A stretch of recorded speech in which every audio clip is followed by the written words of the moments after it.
एकदम परफेक्ट और सरकार के दावों की जांच की।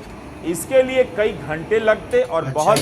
नमस्कार दोस्तों, मैं हूं अभिषेक। तो आज हम लोग बहुत बड़ी खबर की बात कर ली जाए तो खबर ऐसी है कि एग्जिट पोल और एक एग्जिट पोल जो अभी बहुत ही सट्टाबाजी चल रही है और नेतागिरी चल रही है। तो आज हमें रवीश कुमार बताने वाले ये एग्जिट पोल और एक एग्जिट पोल क्या होता है, और इलेक्शन को देखते हुए और ये जून का महीना है तो जल्दी से देखते हैं कि ये क्या बताना चाहते हैं। शुरू करते हैं फटाफट से ये वीडियो।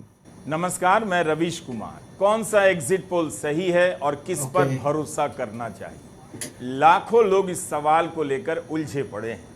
नतीजा तो आएगा 4 जून को, और उस दिन एक ही नतीजा आएगा, एक ही नंबर होगा। लेकिन 1 जून को मतदान समाप्त होने के बाद से लेकर 3 जून तक नंबरों की भरमार मच जाएगी। हर चुनाव के बाद सबसे बड़ा सवाल यही हो जाता है कि किसके एग्जिट पोल पर भरोसा करें, किसका वाला सही होगा। अब तो हालत यह हो गई है कि कई लोग सट्टा बाजार के आंकड़े से भी खुश हो लेते हैं। हम आज के वीडियो में आपके इस संकट पर बात करेंगे, किस एग्जिट पोल पर भरोसा करना चाहिए, किस पर नहीं, और क्यों नहीं करना चाहिए। भारत में एग्जिट पोल करने वाली कंपनियों के दावे, सट्टा बाजार के आंकड़े, राजनीतिक दलों के अपने अपने सर्वे, खुफिया विभाग के सर्वे, तमाम तरह के नंबर मार्केट में घूमने लग जाएंगे। इनके बीच 2-4 एंकर और पत्रकार भी अपना नंबर मार्केट में छोड़ चुके हैं। एग्जिट पोल पर संदेह होता है तो लोग पत्रकार पर भरोसा करने चले जाते हैं, और पत्रकार पर डाउट होता है तो लौटकर एग्जिट पोल पर भरोसा करने लग जाते हैं। किसका नंबर सही है यह सवाल ही गलत है। हम आज के वीडियो में इसी पर बात करेंगे। मैंने अपनी तरफ से कोई नंबर जारी नहीं किया है, ना दावा किया है कि किसकी सरकार बनेगी, क्योंकि मेरे पास यह जानने का कोई तरीका नहीं है।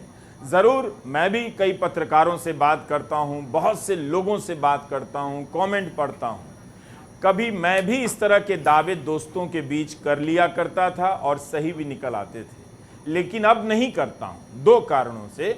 एक कि इससे असली मुद्दों पर बात करने की जगह कम हो जाती है, उनसे ध्यान हटता है, और दूसरा, सर्वे का अपना एक वैज्ञानिक तरीका होता है। मेरा गेस सही हो जाए या गलत हो जाए, दोनों ही स्थिति में मैं उस वैज्ञानिक तरीके का पालन नहीं कर सकता। इतना संसाधन भी नहीं है, तो दावा करने से बचना चाहिए।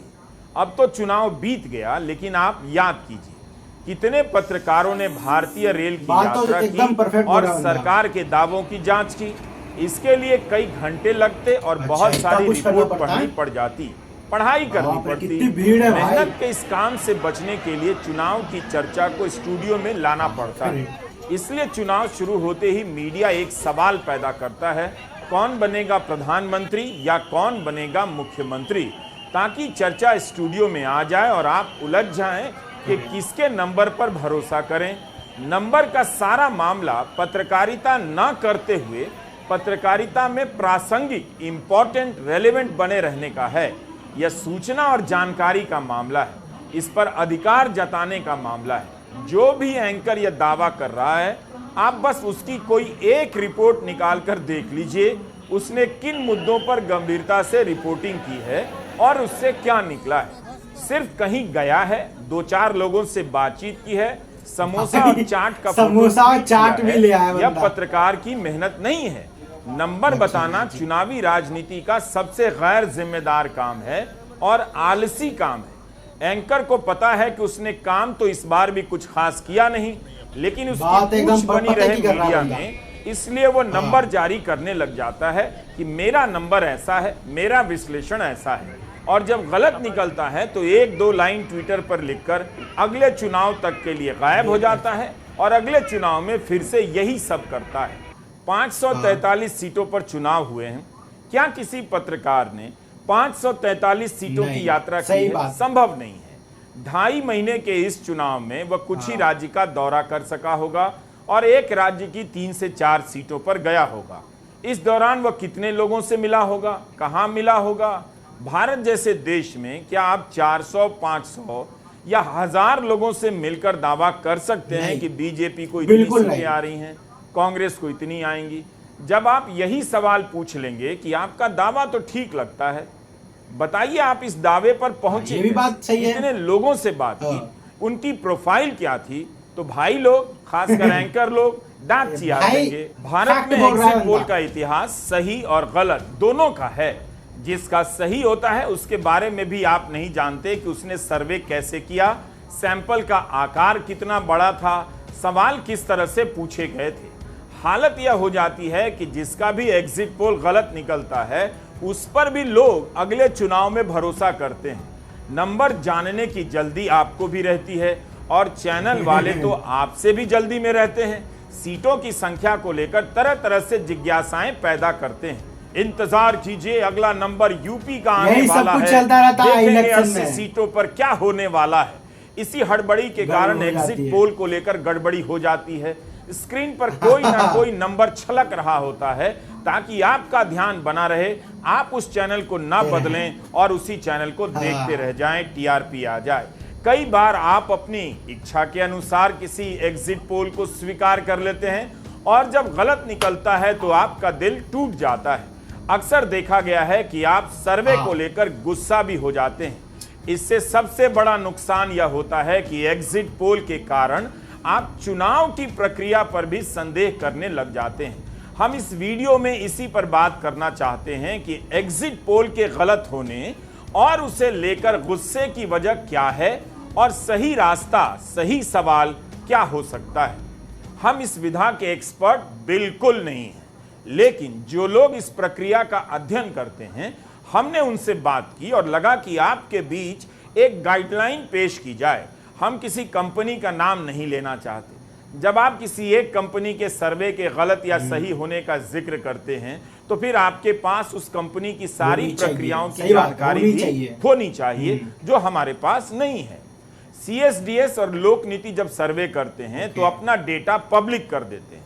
आप खुद भी चेक कर सकते हैं कि उन्होंने कितने लोगों से पूछा, कहां कहां जाकर पूछा, किस तरह के सवाल पूछे। लेकिन कई कंपनियां एग्जिट पोल वाली अपना डेटा पब्लिक में नहीं देती। डेटा एक साइंस है और साइंस का मतलब यही होता है कि दूसरा भी ठीक से उसे आजमा सके, परख सके। तो एग्जिट पोल वाली कंपनी अपना डेटा पब्लिक क्यों नहीं करती है या नहीं, यह सवाल पूछिए। तभी आप जानेंगे कि उस कंपनी ने अपनी मर्जी से कहा या किसी दबाव से कोई नंबर दे दिया, या वह वैज्ञानिक तरीकों का पालन करते हुए सीटों के नंबर बता रही है। जब भी आप एग्जिट पोल देखने जाएं, थोड़ा समय यह जानने में लगाइए कि उस सर्वे में कितने लोगों को शामिल किया गया, पिछला सैंपल कितने लोगों का था, सर्वे कितने संसदीय क्षेत्रों में किया गया, कितने मतदान केंद्रों पर किया गया, सर्वे करने की प्रक्रिया क्या थी, किस उम्र के लोगों से पूछा गया, उसकी सामाजिक विविधता क्या है। तभी आपको सटीक जानकारी मिलेगी। एग्जिट पोल करने वाली कंपनी और चैनल को भी समय लेकर इसके बारे में बताना चाहिए। कुछ चैनल बताते हैं लेकिन सब कुछ जल्दी में, जैसे बीमा कंपनी के विज्ञापन में शर्तों के बारे में बताया जाता है। सब दावा करते हैं कि हवा उस तरफ है, इस तरफ है।